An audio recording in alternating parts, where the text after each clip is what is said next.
નમસ્કાર. ઈ સમાજ કલ્યાણ વેબસાઇટમાં આપનું સ્વાગત છે. ગુજરાતના ઉજ્જવળ ભવિષ્યના નિર્માણ માટે સરકારી કલ્યાણકારી યોજનાઓ લોકો સુધી પહોંચવી એ મહત્વપૂર્ણ છે. પછી ભલે તમે મહત્વાકાંક્ષી વિદ્યાર્થી હો, ઉદ્યોગ સાહસિક હો, દિવ્યાંગ હો, સફાઈ કામદાર હો, સ્વરોજગારી હો અથવા એનજીઓ હો, ઈ સમાજ કલ્યાણ તમને સશક્ત કરવામાં મદદરૂપ થશે. એક એવું પ્લેટફોર્મ જ્યાં તમે ગુજરાત સરકારની ઘણી બધી કલ્યાણકારી યોજનાઓ અંગેની માહિતી મેળવી શકો છો, જેવી કે વિદ્યાર્થીઓના અભ્યાસ માટે સહાય તથા વિદેશ જવા માટે લોનથી માંડીને સ્વરોજગારી માટે નાણાકીય સહાય અને દિવ્યાંગ વ્યક્તિઓ માટે સમર્થન.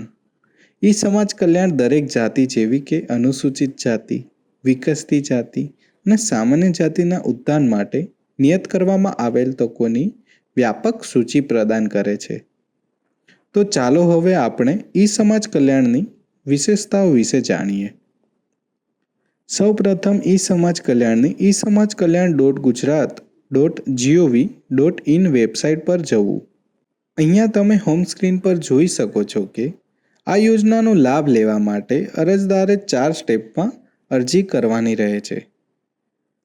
જેમાં પ્રથમ સ્ટેપમાં ફોર્મમાં દર્શાવ્યા મુજબની માહિતી ભરી રજિસ્ટ્રેશન કરવાનું રહેશે. રજિસ્ટ્રેશન કર્યા બાદ તમારે તમારા રજિસ્ટર કરેલ મોબાઈલ નંબર પર ઈ સમાજ કલ્યાણ તરફથી યુઝરનેમ અને પાસવર્ડ મોકલવામાં આવે છે, જેના દ્વારા તમે લોગિન કરી શકશો. બીજા સ્ટેપમાં તમારે તમારા યુઝરનેમ અને પાસવર્ડથી લોગિન કર્યા બાદ તમારી પ્રોફાઇલમાં બાકી રહેલી વિગતો ભરવાની રહેશે. ત્યાર પછી ત્રીજા સ્ટેપમાં અરજદાર પોતાની રુચિ અને પાત્રતા મુજબ યોગ્ય યોજના પસંદ કરી તેનો લાભ લેવા માટે અરજીમાં માંગેલ માહિતી મુજબ તમામ માહિતી ભરવાની રહેશે. ત્યારબાદ ચોથા સ્ટેપમાં અરજદારે ભરેલ માહિતી ચકાસીને યોજનાના નિયમોનું પાલન કરવાની શરતે આપેલ બોક્સ પર ક્લિક કરી અરજીને સબમિટ કરવાની રહેશે. ખાસ અગત્યની સૂચના: સરકારી યોજનાનો લાભ મેળવવા માટે જાહેર કરેલ ફોર્મ સરકાર દ્વારા નિયત કરવામાં આવેલ સમયમર્યાદામાં જ ભરી શકશો. આ પ્રમાણે તમે કોઈપણ હરોળમાં ઊભા રહ્યા વગર અને કોઈપણ પ્રકારનું પેપરવર્ક વગર સરળતાથી સરકારી યોજનાનો લાભ મેળવવા માટેની અરજી કરી શકો છો. તમારી અરજીની પ્રક્રિયા પૂર્ણ કર્યા બાદ તમે તમારી કરેલી અરજીનું સ્ટેટસ પણ સરળતાથી જોઈ શકો છો.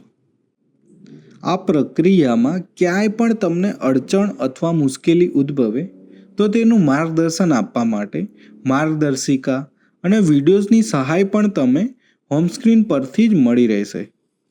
ઈ સમાજ કલ્યાણ એ એક માત્ર વેબ પોર્ટલ નથી, તે તક અને સશક્તિકરણનું પ્રવેશદ્વાર છે. આ પ્લેટફોર્મ તમારી પ્રગતિમાં તમારું ભાગીદાર બનશે.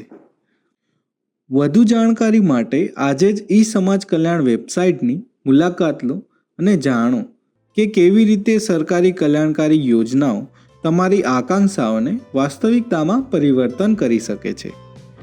તમારી જાતિને સશક્ત બનાવો, તમારા સમુદાયને સશક્ત બનાવો. ચાલો સાથે મળીને ઉજ્જવળ ગુજરાતના ભવિષ્યનું નિર્માણ કરીએ. સરકારી યોજનાઓ હવે તમારા આંગળીઓના ટેરવે. જય જય ગરવી ગુજરાત, જય જય ગરવી ગુજરાત, જય જય ગરવી ગુજરાત.